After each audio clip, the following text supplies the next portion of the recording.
Brought to you by TechnoSpark 20 series smartphones. I'm superhuman.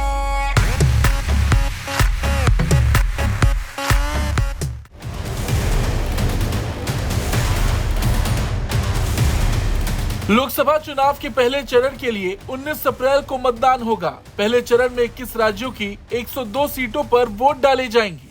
ऐसे में चुनाव जीतने के लिए सभी पार्टियों ने पूरी ताकत झोंक दी है। चुनाव में धन बल का इस्तेमाल भी किसी से नहीं छिपा है। इस चुनाव में भी धन बल का प्रयोग काफी दिख रहा, लेकिन लोकसभा चुनाव के पहले चरण के प्रचार के बीच चुनाव आयोग भी काफी एक्टिव दिखी। चुनाव आयोग की पैसे के गलत इस्तेमाल और चुनाव खर्च पर पैनी नजर है।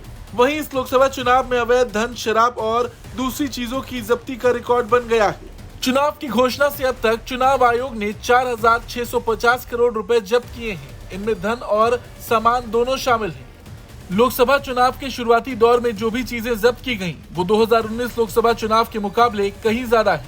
जबकि देखा जाए तो अभी तक पहले चरण की वोटिंग तक नहीं हुई। इसका साफ मतलब है कि इस लोकसभा चुनाव में धन बल का खूब इस्तेमाल हो रहा। आंकड़ों पर नजर डालें तो सबसे ज्यादा धन तमिलनाडु से पकड़ा गया है। आपको बता दें, तमिलनाडु से 53 करोड़ की नकदी पकड़ी गई है।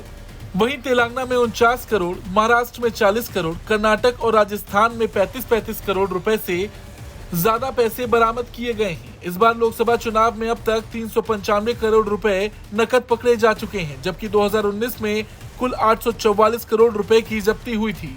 शराब का भी इस चुनाव में पहले से ज्यादा इस्तेमाल देखा जा रहा। चुनाव जीतने के लिए उम्मीदवार शराब और दूसरे सामान वोटर्स को देकर लुभाने की कोशिश कर रहे हैं।